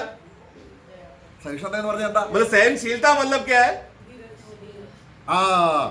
ഇതാണ് കാരണം ക്രൂശിൽ അപമാനം സഹിക്കുക. കാരണം യേശുവിന് അപമാനം സഹിക്കേണ്ട ഒരു ആവശ്യമില്ല. देखो प्रभु यीशु मसीह अपने जीवन में अपमान सहा करके हम पढ़ते हैं. यीशु मसीह कौन है? परमेश्वर है. उस परमेश्वरत्व में वो को अपमान सहना बोला तो कभी अपने जीवन में अपमान नहीं सहा उन्होंने. ദൂതന്മാരെ സാറാഫുകളെ കെരൂബുകൾ എപ്പോഴും യഹോവ പരിശുദ്ധൻ എന്ന് പറഞ്ഞ് അവനെ മഹിമപ്പെടുത്തിക്കൊണ്ടിരിക്കുന്നവൻ, क्योंकि वहां पर करोड़ों करोड़ों स्वर्गदूत लोग साराफ केरूब दिन रात बिना सोए 24 घंटे जाकर तू पवित्र पवित्र पवित्र बोलकर दिन रात प्रभु का सेवा करने वाला वो प्रभु മനുഷ്യരുടെ തുപ്പലേറ്റ് मनुष्यों का थूक सहा, അപമാനം സഹിച്ചു अपमान सहा, നിന്ദിതനായി निंदित हो गया. എല്ലാവരെയും കർത്താവിന് ഒറ്റ നിമിഷം കൊണ്ട് ഭസ്മമാക്കാൻ കഴിവുണ്ടായിരിക്കും. मतलब वो प्रभु को उस समय में क्षमता थी कि उसी समय में सबको भस्म कर दे. എന്നാൽ ദൈവം വെച്ച വ്യവസ്ഥ പ്രകാരം परंतु परमेश्वर पिता परमेश्वर ने जो व्यवस्था रखा है, അവൻ അറുക്കാൻ കൊണ്ടുവന്നവരുടെ മുമ്പാകെ വായ തുറക്കാതിരുന്നു. मतलब यीशु का मनोभावना क्या, भविष्यवाणी क्या लिखा गया था? एक वध किया हुआ मेमना के समान उसको घसीट कर लेकर जाएगा. उसका बाल रोनते समय में मेमना जैसा चुप बैठता है, वैसा यीशु मसीह का बाल नोचते समय में, उसको पीठ में मारते समय में वो मुंह खोला नहीं, चुपचाप सहता रहा. എന്താ കാര്യം? कारण क्या है? അവന്റെ മേൽ കൊണ്ടുവന്ന എല്ലാ അപരാധങ്ങളും നമ്മുടെ മേലുള്ളതാണ്. क्योंकि उनके ऊपर जो भी दोष लगाया, जो भी गुनाह यीशु के ऊपर लगाया गया था, वो हमारा गुनाह था. ഇതാണ് അപമാനം സഹിച്ചു എന്ന് പറയുന്നത്. ये विषय में यीशु को अपमान सहना पड़ा. ഈ സഹിഷ്ണുതയിലേക്ക്, इस विषय का धीरज और सहनशीलता में, ഇതിന്റെ പിന്നിലുള്ള ദൈവസ്നേഹത്തിലേക്ക്, इसके पीछे जो पिता परमेश्वर का प्रेम छुपा हुआ ഇത് है, രണ്ടും ഒന്നാണെന്ന് ये दोनों एक ही है. നാം ഗ്രഹിക്കുമ്പോൾ ये बात को जब हम ग्रहण करेंगे ലോകം നമ്മളെ തുച്ഛിച്ച് കളയും. तो संसार तो हमें अपमान करेगा. പക്ഷെ എന്തുകൊണ്ടാണ് ലോകത്തെ നമ്മൾ പിന്നെയും സ്നേഹിക്കുന്നത്? परंतु फिर क्यों हम लोग वापस संसार को प्रेम करने जा रहे हैं? ദൈവസ്നേഹത്തിന്റെ ആഴവും ക്രിസ്തുവിന്റെ കഷ്ടാനുഭവത്തിന്റെ മഹത്വവും ഹോളി സ്പിരിറ്റിനാൽ നമ്മളെ അറിയപ്പെട്ടിട്ടില്ല ഹൃദയത്തിൽ. तो हम लोग संसार में क्यों वापस जा रहे हैं? क्योंकि पिता परमेश्वर ने इतना बड़ा प्रेम रचने के लिए अपना पुत्र को इतना दुख से भेजा, और पुत्र दुख से जाते समय में सहनशीलता से सहते हुए धीरज से गया. ये बात आत्मा जब प्रकट करने का इच्छा रखते समय में हमें मन नहीं है, इसके लिए हमें संसार में जा रहे हैं. നാം അവൻ ക്രൂശിനെ സഹിച്ചു. उन्होंने क्रूस को सहा. നമ്മുടെ മുഖത്തൊരാൾ അടിച്ചാൽ हमारे गाल में कोई मारा तो നമുക്ക് ക്ഷമിക്കാം. हम क्षमा कर लेंगे. കാര്യം എന്താണ്? कारण क्या है? നമ്മൾ പണ്ടേ ഇതൊക്കെ അടി കൊള്ളേണ്ടവർ हम लोग पहले से ही कितने बार मार खाया अपने जीवन में, അല്ലേ? है ना? പക്ഷെ യേശുവിന്റെ കാര്യം വരുമ്പോൾ നമ്മുടെ ഭാവം അങ്ങ് മാറും. കാരണം ഞാൻ അടി കൊണ്ടു ഇപ്പം ഭയങ്കരമായിട്ട്. लेकिन यीशु का बात आते समय में फिर हम लोग क्या गवाही देते हैं? मैंने यीशु के लिए मार खाया, मैं थप्पड़ खाया, बड़ा बड़ा गवाही देकर डिंडोरा पीटते हैं हम लोग. ആ അതിന്റെ അർത്ഥം എന്താണ്? मतलब क्या है? എന്റെ ഒരു കൂട്ടുകാരനുണ്ട്. मेरा एक दोस्त है, ഒരു ദിവസം മാത്രം അവിടെ സൗദി അറേബ്യ ജയിലിൽ കിടന്നു. एक बार वो जब सऊदी में गया वहां पर कुछ यीशु के बारे में कुछ बोला बोलकर उसको जेल में डाल दिया. एक ही दिन जेल में था. അപ്പോൾ ലോകത്തിലുള്ള എല്ലാ മലയാളികളും അവിടെ കൗൺസിലേറ്റ് ബന്ധപ്പെട്ട രാത്രി തന്നെ പുള്ളിയെ റിലീസ് ചെയ്തു. तो उधर के दुबई के जो भी उधर राज्य में जितने भी मलयाली लोग थे वो लोग सब लोग राज्य का कॉन्सुलेट में जाकर उनको कैसा भी करके झोल करके बचाकर उसी रात को जेल से छुड़ाकर वापस केरला भेज दिया. പിന്നെ പുള്ളിക്ക് അവിടെ ജോലി ചെയ്യാൻ വയ്യ. तो अभी जेल में गया है और बच के बाहर निकला है, बोला तो अभी दुबई में काम नौकरी नहीं मिलेगा പുള്ളി उसको. കേരളത്തിൽ തിരിച്ചു വന്നു. तो अभी मजबूरन केरला वापस आना पड़ा ഒരു മിനിസ്ട്രി തുടങ്ങി. और फिर क्या किया? एक नया सेवा खोल दिया उन्होंने. അത് എന്തിന്റെ ബേസിലാണെന്ന് അറിയാമോ? किस आधार पर है? ഒരു ദിവസം ഞാൻ ജയിലിൽ मैं കിടന്നു. एक दिन में जेल में रुका, हाँ। वो बात को डिंडोरा पीट कर हाँ। उसने बड़ा मिनिस्ट्री चालू किया. ഇതാണ് മനുഷ്യന്റെ ദേഹിയിൽ മനുഷ്യരിലുള്ള പുളിപ്പ്. ये है मनुष्य के अंदर का वो खमीर. मतलब छोटा सा बात आ गया तो हाँ। उसको फुला दिया. ഈ പുളിപ്പ് എന്ന് പറഞ്ഞാൽ എന്താണ്? खमीर क्या है? നമ്മൾ ദോശയ്ക്ക് അരി അരച്ചു വെക്കും. हम लोग जब जो मैदे के लिए या डोसा का जो आटा बनाते समय में थोड़ा खमीर डाल के फिर बंद करके रखते हैं. 1/4 കിലോയെ വെക്കത്തുള്ളൂ. मतलब पाव किलो ही रहेगा, डालते रहेंगे हम. പക്ഷെ നേരം വെളുക്കുമ്പോൾ അത് നിറഞ്ഞിരിക്കണം. परंतु सुबह हो गया तो वो पूरा डब्बा भर जाता है, फूल जाता है वो. അതിനാണ് പുളിപ്പ് എന്ന് പറയുന്നത്. उसी को कहते हैं खमीर. നമ്മൾ പുളിപ്പുള്ളവരാണ്. हम लोग खमीर से भरे हुए लोग हैं प्रियो, എന്നാൽ യേശുവിന് പുളിപ്പില്ല. परंतु यीशु में खमीर नहीं है. ഇത് നമ്മുടെ ഈ പുളിപ്പിന്റെ അവസ്ഥ इस खमीर का हमारा अंदर का अवस्था നമ്മളിൽ ഉള്ളിടത്തോളം जब तक हमारे अंदर है, നമ്മുടെ മഹത്വം മാത്രമേ നാം അന്വേഷിക്കുകയുള്ളൂ. तो ये खमीर में जब हम भरेंगे तो हम अपना ही महिमा के पीछे जाएंगे. എന്നാൽ परंतु എന്നെ അയച്ചവന്റെ മഹത്വം അന്വേഷിക്കുന്നവൻ, जो मुझे जिसने भेजा है उसका महिमा को खोजने वाला व्यक्ति, അവനിൽ അനീതിയില്ല. उसके अंदर अधर्म नहीं है. പ്രിയമുള്ളവരെ, നമ്മൾക്ക് ഈ ക്രിസ്തുവിന്റെ മഹത്വം കാണണമെങ്കിൽ इस तरह हमें मसीह का महिमा को देखना है तो അവന് വന്ന സഹിഷ്ണുതയുടെ ആഴങ്ങളെ ഹോളി സ്പിരിറ്റ് കാണിച്ചു वो തരുമ്പോൾ उन्होंने किस रीति से सहनशीलता से गुजर कर सब बात को सहकर धीरज में वो थामा रहा, ये बात पवित्र आत्मा हमें चलाना, उस बात को देखने के लिए आत्मा चलाना चाहिए. ആ പുളിപ്പുള്ള ചതിമോഹങ്ങളാൽ വഷളാക്കുന്ന പഴയ മനുഷ്യനെ ഉരിഞ്ഞു കളയത്തക്കവണ്ണം वो खमीर से भरा हुआ हमारा पुराना मनुष्य जो हमेशा हमें धोखा देकर प्रभु से दूर लेके जाने वाला वो पुराना मनुष्यत्व को उसको उखाड़ कर निकाल देना है. പൗലോസ് പറയുകയാണ്, पौलुस कहता है അതിനെ കേവലം ഉരിഞ്ഞു കളയുക മാത്രമല്ല, उसको केवल निकाल दो, उतना ही नहीं, നിത്യജീവനാൽ ആ പഴയ അതിനെ ആ മരണത്തെ എന്ത് ചെയ്യണമെന്ന് അറിയാമോ? അത് വിഴുങ്ങുവാൻ. बल्कि अनंत काल का जीवन के मदद से वो पुराना बात को अनंत काल का जीवन उसको निगल जाए. അതായത് നമുക്കൊരു വാക്യം, അതായത് 2 തീമോത്തിയോസ് दूसरा तीमोथी അതിന്റെ 1-ാം അധ്യായം पहला अध्याय അതിന്റെ 10-ാം വാക്യത്തിൽ वाक्य 10 ഇപ്പോൾ മരണം നീക്കുകയും അത് തന്നെ पढ़ना. पर अब हमारे उद्धारकर्ता मसीह यीशु के प्रकट होने के द्वारा प्रकाशित हुआ, जिसने मृत्यु का नाश किया, अब जीवन और अमरता को ജീവനും അമർത്യതയും കൊണ്ടുവരുന്ന സുവിശേഷം. तो जीवन और अमरता लाने वाला सुसमाचार. തന്നെയല്ല, അവിടെ നമ്മള് 2 കൊരിന്ത്യർ അതിന്റെ 5-ാം അധ്യായത്തിന്റെ 1-2 വാക്യങ്ങൾ ഇവിടെ വായിക്കുമ്പോൾ उसी के साथ साथ दूसरा कोरिन्थी 5 का 1-2 जब हम पढ़ते हैं, कि हम जानते हैं कि जब हमारा पृथ्वी पर का डेरा सरी का घर गिराया जाएगा तो हमें परमेश्वर की ओर से स्वर्ग पर एक ऐसा भवन मिलेगा. उसका 4 पढ़ना. और हम इस डेरे में रहते हुए हाँ. बोझ से दबे कराते रहते हैं, हाँ. क्योंकि हम उतरना नहीं हाँ. पढ़ना चाहते हैं. എന്ന് പറഞ്ഞാൽ नहीं, नहीं, वो हाँ. मरणहार हाँ, मरणहार. हाँ, जो मरणहार है हाँ. जीवन में डूब जाए. जीवन में जीवन उसको निगल जाए ऐसा आना चाहिए. मराठी में कैसा है? जे मरते आहे ते जीवनाच्या वेळी ग्रासले जावे. हाँ, मतलब उसको निगल जाए. जीवन आकर क्या करेगा? मृत्यु को निगल जाएगा. നമ്മളെന്താ ചെയ്യുന്നത്? हम क्या करते हैं? ഈ മൃത്യു ശരീരത്തെ എങ്ങനെയെങ്കിലും മഹത്വപ്പെടുത്തുകയാണ് हम നോക്കുന്നത്. लोग ये मरणहार देह को कैसा भी उसको फैला फुसलाकर और बड़ा करे, खमीर डालकर और फुलाने को देख रहे हैं। ക്രിസ്തു ചെയ്തത് എന്താണ്? मसीह ने क्या किया? ഈ മൃത്യു ശരീരത്തെ ये मरणहार देह को എന്നേക്ക് നീക്കിയിട്ട് सदा के लिए हटा दिया സ്വർഗീയമായ और स्वर्गीय देह അനന്ത ജീവനുള്ള अनंत काल का जीवन से भरा हुआ തേജസ്സിന്റെ ശരീരം महिमा ഉടുക്കുക. का देह हमको हम धारण कर सके, ऐसा कार्य किया है। मैं ക്രിസ്തുവിന്റെ ഹൃദയ വിചാരം എന്തായി? നമ്മളെ मसीह का യേശുവിക്കാൻ मसीह का मन देखो, परमेश्वर का मन देखो। हम लोग किसी भी रीति से महिमा को पहन ले, ये बात करने के लिए परमेश्वर पिता और पुत्र और पवित्र आत्मा कर रहा हुआ कार्य को देखो। അപ്പോൾ ഈ കാര്യം ഇങ്ങനെ മുന്നോട്ട് പോകുമ്പോൾ इस विषय को आगे बढ़ते समय में ഇനി അതിനെക്കുറിച്ച് അധികം സംസാരിക്കുന്നില്ല. ക്രിസ്തുവിന്റെ സഹിഷ്ണുതയെ കുറിച്ച് मसीह का सहनशीलता आप समझ गए, मैं विश्वास करता हूँ, इसलिए मैं आगे बढ़ रहा हूँ। ഇനി നമ്മുടെ കാര്യം, अभी हमारा विषय, നമ്മളോടുള്ള ബന്ധത്തിൽ हमारा विषय में നാം എങ്ങനെയാണ് ഈ സഹിഷ്ണുതയെ കാണേണ്ടത്? हम लोग को ये सहनशीलता, ये धीरज के विषय को हम इसको कौन सा नजरिए से देखना है? നമുക്ക് ഒരു വാക്യം കൂടെ വായിക്കാം. एक और वाक्य पढ़ेंगे, അതായത് യോഹന്നാന്റെ സുവിശേഷം യോഹन्ना का सुसमाचार അതിന്റെ 16-ാം അധ്യായം 16 अध्याय, जॉन गॉस्पेल 16 21-ാം വാക്യം. 21वां वाक्य 21। അവിടെ രണ്ട് പ്രത്യേക പദങ്ങൾ ചേർത്ത് വായിക്കണം. ഒന്ന്, അവിടെ ഒരു ചെറിയ ചൈൽഡ്, ഒരു പൈതൽ, ഒരു കുഞ്ഞ് ഒരു മാതാവിന് ഒരു സ്ത്രീക്ക് ജനിക്കുന്നു. पढ़ना 21 पढ़ना। प्रसव के समय स्त्री को शोक होता है, हाँ। क्योंकि उसकी दुख की घड़ियां पहुंची है। हाँ। परंतु जब वह बालक को जन्म दे चुकी है, हाँ, बालक को जन्म दे चुका है। हाँ। तो इस आनंद से इस संसार में एक मनुष्य उत्पन्न നോക്ക് हुआ। നോക്ക്, देखो वहां पर बालक भी लिखा है और मनुष्य भी लिखा है, दो बातें लिखा है।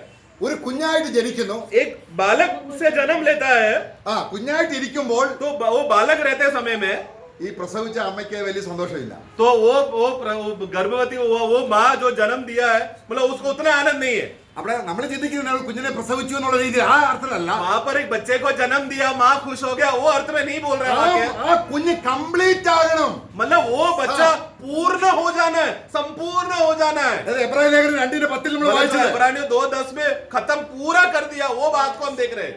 കംപ്ലീറ്റ് ആകണം. मतलब वो बच्चा क्या हो जाना चाहिए? चाहिए। संपूर्ण मनुष्यत्व में, मतलब पूरा मनुष्य बनकर जीना चाहिए। അവൻ ദൈവത്തിന്റെ മനുഷ്യനാകണം. मतलब वो परमेश्वर का जन, परमेश्वर का मनुष्य बनना है। നമ്മൾ അവിടെ തീമോഥെയോസിന്റെ ലേഖനം तिमोथी का 2 पुस्तक തീമോഥെയോസ് 3 दूसरा तिमोथी 3 अध्याय 14 മുതൽ 17 വരെ വായിക്കുമ്പോൾ ഈ ചൈൽഡും ഒരു പക്വതയാർന്ന ദൈവമനുഷ്യനെയും കാണാം. वहां पर 14 से लेकर 13 का तीसरा अध्याय 14 से 17 तक पढ़ते समय में वहां पर एक बच्चे के बारे में भी बोला गया है, और 17वां वाक्य में परमेश्वर का जन, मतलब वो बच्चा सिद्ध होकर एक मनुष्य बन गया। വായിച്ചോ? पढ़ लेना जल्दी से, 14 വാക്യം. 14 पढ़ना। पर तू उन बातों पर हाँ। तूने सीखी है और विश्वास किया है, हाँ। यह जानकर दृढ़ बना रह हाँ। कि तूने उन्हें किन लोगों से सीखा है। हाँ, आगे बचपन से, हाँ।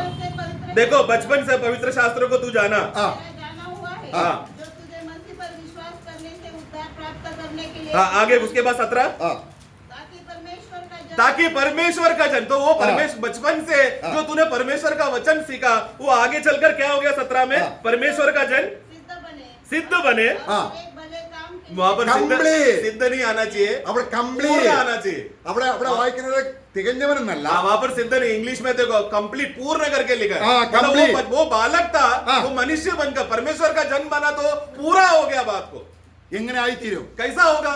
ക്രിസ്തുവിന്റെ സഹിഷ്ണുതയെ मसीह का കാണുമ്പോൾ. सहनशीलता को जब वो देखेगा तो അതിനാണ് ഈ തിരുവചനം. उसी के लिए तो है प्रभु का वचन, ഈ ദൈവത്തിന്റെ വചനം परमेश्वर का वचन ഒരു ശിശുവായവനെ एक बच्चे को ദൈവത്തിന്റെ മനുഷ്യനാക്കി തീർക്കുന്നു. परमेश्वर का जन, परमेश्वर का पूर्ण मनुष्य बनाने के लिए वो मदद करता है। അതാണ് നമ്മൾ വായിക്കുന്നത്. वही हम पढ़ते हैं। ദൈവവിശ്വാസമാകിയാൽ तो ये परमेश्वर का वचन, परमेश्वर का श्वास है। തീമോഥെയോസ്, हे तिमोथी, നീ ഒരു പൈതലാണ്. तू एक बच्चा है, നീ പൈതലായി ജനിച്ചത് കൊണ്ടല്ല കർത്താവിന് സന്തോഷം. तू उसी बचपना में रह रहा है, इसलिए पिता परमेश्वर खुश है, ऐसा नहीं सोचना। പക്ഷെ ആരായി തീരണം? बल्कि तू क्या हो जाना है? തികഞ്ഞവനാകണം. तेरा बच्चापन हटकर तू पूर्ण होना है, आगे बढ़ना है, तुझे बड़ा होना है, सयाना രാജ്യം ഭരിക്കാൻ പോകുകയാണ്. क्योंकि तू आगे चलकर राज्य को राज करने वाला है। ലോകത്തിലെ കോടീശ്വരന്മാരായിരിക്കുന്ന ആൾക്കാര്, तो ये जो जगत का संसार के करोड़पति के लोगों को, രാഷ്ട്രപിതാക്കന്മാര്, यहाँ का राष्ट्रपिताओं को, ജ്ഞാനികൾ എന്ന് പറയുന്നവര്, यहाँ के जो ज्ञानवान लोग बोल रहे എല്ലാ हैं उन लोगों കോടതിയിലെയും സുപ്രീം കോടതിയിലെ ജഡ്ജിമാര്, और सबके न्याय अधिकारी के अधिकारियों को, നീ ന്യായം വിധിക്കണം. हे तिमोथी, तू एक दिन न्याय करेगा। ചെറിയ കാര്യമാണോ? छोटी बात है क्या? അതിന് നമ്മൾ എന്തറിയണം? उसके लिए हमें क्या जानना पड़ेगा? എന്നോട് കേട്ട് പഠിക്കണം. प्रभु कहता है मुझसे तुम सीखो, मेरा बातें सुनकर तुम सीखो. എന്റെ മുഖം നിങ്ങളുടെ ശിരസിൽ വെച്ചിട്ട് मेरा जुआ को मैं तुम पर रखकर എന്നോട് കേട്ട് പഠിപ്പിക്കും. मुझसे सुनो और सीखो.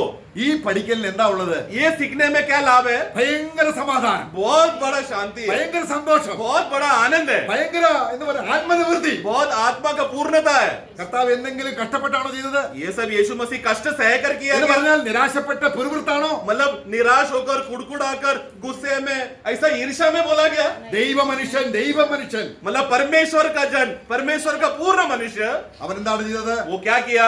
എല്ലാം പിതാവിന്റെ സ്നേഹത്തിൽ ചെയ്തു. सब पिता का प्रेम में रहकर किया. Praise the Lord. Praise the Lord. ദൈവം നമ്മളെ വിളിക്കുന്നത് എങ്ങോട്ടാണ്? അതാണ് നിങ്ങളുടെ ഹൃദയങ്ങളെ. इसलिए परमेश्वर हमें किसकी ओर बुला रहा है? तुम्हारा हृदयों को, तुम्हारा मनों को कहाँ और मोड़ना है?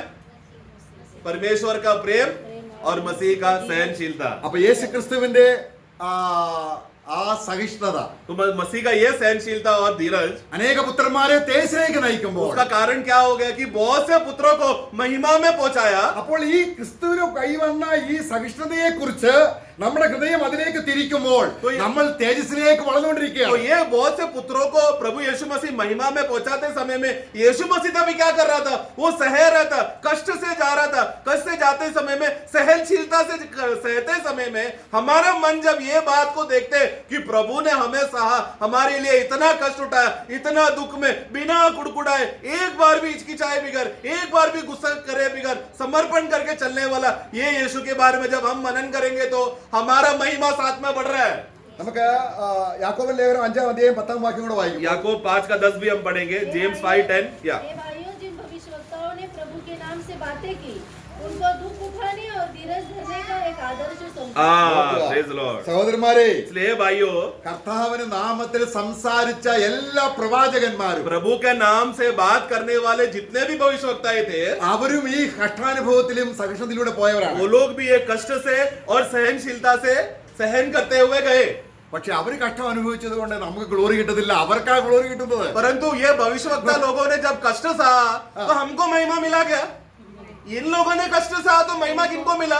उनको ही महिमा मिला. എന്നാൽ ക്രിസ്തു കഷ്ടം അനുഭവിച്ചത് കൊണ്ട് परंतु मसीह ने जब कष्ट सहा तो നമുക്ക് ലാഭം. हमको लाभ है. ഓ സ്തോത്രം. आमेन.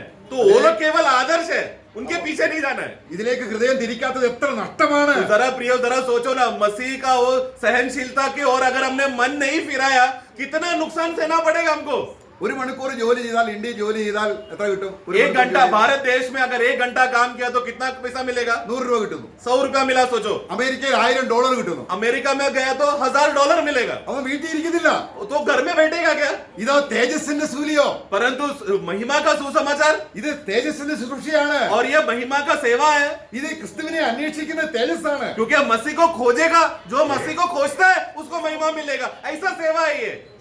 തന്റെ പുത്രന്റെ തേജസ് അന്വേഷിക്കുന്ന ബുദ്ധിമാന്മാരുണ്ടോ എന്ന് ദൈവം पिता നോക്കിക്കൊണ്ടിരിക്കുകയാണ്. परमेश्वर स्वर्ग से देख रहा है कि मसीह का महिमा को खोजने वाले बुद्धिमान दुनिया में है क्या? കഷ്ടത സഹിച്ച വേറൊരു ദൈവദാസനെ അടുത്ത വാക്യത്തിൽ പറയുന്നുണ്ട്. अगला वाक्य में कष्ट सहने वाले प्रभु का दास को हम देखते हैं. वाक्य 11. कहते हैं, നോ, ദൈവത്തിന്റെ സന്നിധിയിൽ നിന്ന് കിട്ടുന്ന ഒരു പ്രത്യേക പ്രശംസയാണ് കഷ്ടത സഹിച്ചവരെ ഭാഗ്യവാന്മാർ ദൈവം പുകഴ്ത്തും. परमेश्वर की ओर से एक बहुत बड़ा पदवी जो मिल रहा है वो क्या है कि कष्ट सहने वाले लोग धन्य है करके. ये शब्द कौन बोल रहा है? परमेश्वर बोलेगा. वो उसको ऐसा शीर्षक किसी को मिला तो वो कितना भाग्यवान है ना. യോബ് കഷ്ടങ്ങളിലൂടെ പോയി. अय्यूब कष्ट से गया ആ ജീവിതത്തിന്റെ അന്ത്യം വന്നപ്പോൾ അവൻ തേജസ് അണിഞ്ഞതിന്റെ ഒരു സാദൃശ്യമാണ് യോബിന്റെ ജീവചരിത്രം നമ്മൾ और വായിക്കുന്നത്. उसका जीवन का अंत में जब हम लोग आखिरी अध्यायों में पढ़ते समय में किस तरह कष्ट सहा तो उसको आशीष दुगना मिला करके, मतलब वो एक महिमा का एक छाया है जो अय्यूब का जीवन को हम देखते हैं. എന്നാൽ യോബിന് വന്ന ഘട്ടങ്ങളെ കുറിച്ച് നമ്മൾ പഠിക്കുകയും ക്രിസ്തുവിന് വന്ന സഹിഷ്ണുതയെ നമ്മൾ മനസ്സിലാക്കാതെയും ഇരുന്നാൽ യോബിന് മാത്രമേ തേജസ് കിട്ടത്തുള്ളൂ. परंतु इयोब को देखो, इतना कष्ट सहा, इतना दुख से गया, और मसीह को इतना कष्ट सहा. वो मसीह का बात को हटाकर अय्यूब का तारीफ करके अय्यूब का पीछे जाएगा तो क्या होगा? आगे चलकर सिर्फ अय्यूब को ही महिमा मिलेगा, हमको कुछ नहीं मिलेगा। പക്ഷേ ക്രിസ്തുവിന്റെ സഹിഷ്ണുത परंतु मसीह का सहनशीलता അനേക പുത്രന്മാരെ बहुत से पुत्रों को തേജസ്സിലേക്ക് നയിക്കേണ്ടത് महिमा में चलाने के पहुंचाने के लिए, തന്റെ ഏകജാതനായ പുത്രനെ इसके लिए पिता परमेश्वर ने अपने एकलौता पुत्र को ദൈവത്തിന്റെ പടികൾ കടന്നു പോകാൻ അനുസരണമുള്ളവനായി തികഞ്ഞവനായി എന്ന് പറഞ്ഞാൽ परमेश्वर का- എല്ലാം അവൻ പൂർത്തീകരിച്ചു. परमेश्वर ने जो जो पड़ाव मसीह के सामने रखा, वो यीशु मसीह ने आधीन होकर, आज्ञाकारिता के होकर, क्रूस के अंत तक एक एक पड़ाव को पूरा कर कर पिता को तृप्त किया। 2 തെസ്സലോനിക്കർ 3:5 വിശദീകരണമാണ് നമ്മൾ ചിന്തിച്ചത്. दूसरा तेस्सलोनियों 3:5 का वर्णन को हम देख रहे थे। കർത്താവ്, ये हमारा प्रभु, അവിടെ കർത്താവ് എന്ന് പറയുന്ന ഹോളി സ്പിരിറ്റ് ആണ്. वहां पर प्रभु जो बोल रहा है वो एक्चुअली पवित्र आत्मा है। പിതാവിന്റെ സ്നേഹത്തിലേക്കും पिता का प्रेम की ओर പുത്രന്റെ സഹിഷ്ണുതയിലേക്കും और मसीह का सहनशीलता की ओर നിങ്ങളുടെ ഹൃദയത്തെ तुम्हारा हृदयों को ഒന്ന് തിരിക്കട്ടെ. मोड़ दे। അതാണ് ഒറിജിനൽ ഹോളി സ്പിരിറ്റ്. അതാണ് मतलब सच्चा पवित्र आत्मा का काम यही है। तो जरा पढ़ना 5। परमेश्वर के प्रेम और मसीह के धीरज की ओर हाँ। प्रभु तुम्हारे मन की अगुवाई। हाँ, तो मसीह और पिता आ गया, वो प्रभु कौन है? पवित्र आत्मा है। അപ്പോൾ ഇതാണ് നമ്മൾ ഫിലിപ്പിയ ലേഖനത്തിൽ വായിക്കുന്നത്. फिलिपियों में भी यही पढ़ते हैं, നമ്മളിൽ നല്ല പ്രവൃത്തി ആരംഭിച്ചത് हमारे अंदर जो भला काम आरंभ किया है, കർത്താവിന് നാളോളം അത് मसीह ചെയ്യാം. का दिनों तक, अंत में तक पूरा करेगा। അപ്പൊ അത് ചെയ്യാൻ ഹോളി സ്പിരിറ്റിന് അവസരം കിട്ടാതെ उस बात को पूरा करने के लिए पवित्र आत्मा को हमारे अंदर वो मौका मिले, मतलब हमारे अंदर कार्य करने के लिए अगर हम लोग उपलब्ध नहीं है तो സൂര്യന്റെ കീഴിലുള്ള കാര്യങ്ങൾ അന്വേഷിക്കുമ്പോൾ ഹോളി സ്പിരിറ്റ് ദുഃഖിതനാണ്. കാരണം അവന്റെ ശുശ്രൂഷ ചെയ്യാൻ तो കഴിയുന്നില്ല. पवित्र आत्मा हमारे अंदर एक कार्य कर रहे हैं, परंतु उस समय में हम लोग क्या कर रहे हैं? सूरज के नीचे की बातों का महिमा को खोजकर संसार में चलते समय में तब पवित्र आत्मा दुखी होगा, क्योंकि हम उपलब्ध नहीं है। നമുക്ക് കർത്താവിലേക്ക് തിരിയാം. इसलिए आओ हम प्रभु की ओर मुड़े प्रियो। നമ്മൾ എന്താണ് കാണുന്നത്? അവനെ हम क्या तो प्रभु की ओर मुड़ेंगे तो हम क्या देखेंगे? प्रभु का Praise the Lord. पहला सहनशीलता देखेंगे, फिर महिमा मिलेगी। Praise the Lord. Praise the Lord. प्रभु हमें सहायता कर।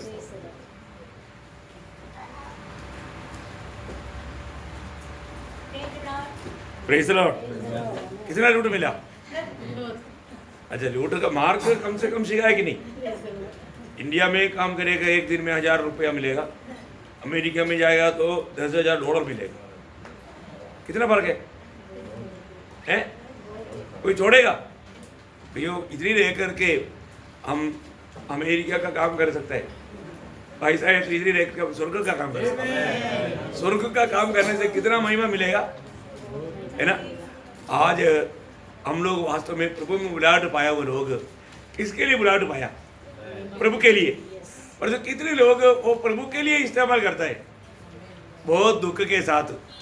प्रेरित पौलुस बोलने वाले एक शब्द इसके साथ मैं पढ़ना चाहूंगा, फिलिपियों 2:21। क्योंकि सब अपने स्वार्थ की खोज में रहते हैं। देखा, प्रभु का चुने हुए लोग क्या कर रहा है? प्रभु का काम की खोज में नहीं, अपनी स्वार्थ की खोज में रहता है, न कि यीशु मसीह की। ना कि यीशु मसीह की। देखा कितना दुखदायक बात है प्रिय, है ना? हम लोग प्रभु के लिए अनेक क्या वो लोग हैं, परंतु वास्तव में हमें अभी भी वो प्रकाश में, वो दर्शन में जीवन बिता पा रहा है क्या, है ना? आज हम किसके लिए जीवन बिताना चाहिए? मसीह जीवन किसके लिए? मसीह के लिए। क्योंकि हम में से कोई अपने लिए नहीं जीता, अपने नहीं मरता, जीता है तो मसीह के लिए, मसीह के लिए, मसीह का। देखा वो शब्द कितना भाई हाट है, कितने लोग भाई हाट है, परंतु वो सिर्फ काम में नहीं, दिमाग में कोई फायदा है नहीं। प्रियो, जब हम वास्तव में उस पिता का प्रेम को अगर समझेगा, प्रभु यीशु मसीह का उस धीरज को हम समझेगा, तभी प्रभु का काम आएगा। बहुत बड़ी बात है ना, कितना सुंदर रीति में पवित्र आत्मा ने जैसा एक बच्चा भी समझ सकता है, इतना सरल रूप में समझाया। अभी भी नहीं समझेगा तो अभी कैसे समझाओ? प्रेज़ द लॉर्ड, है ना? प्रभु की आत्मा हमें समझा रहा था, है ना? ये बातों को आत्मा में समझ करके ये छोटा सा आयु उस अनंत काल का तैयारी करेगा तो उस दिन में लज्जित नहीं होगा, उस समय में हमें लज्जित होना नहीं पड़ेगा। कितना धन्यवाद है प्रिय, प्रभु ने बहुत सुंदर वचन के द्वारा, प्रभु के दासों के द्वारा प्रभु ने हमसे सबसे बात किया, अनेक का जीवन की जरूरत जान करके दिया, है ना? तो हमारे जीवन में इन बातों का अमल करके आने वाले दिनों में सगुना फल लाकर प्रभु का महिमा करने के लिए प्रभु हरेक पवित्र लोगों को सहायता करे। इस समय हम सब लोग प्रार्थना में रहेंगे, पात्र में प्रार्थना में अगुवाई करेंगे।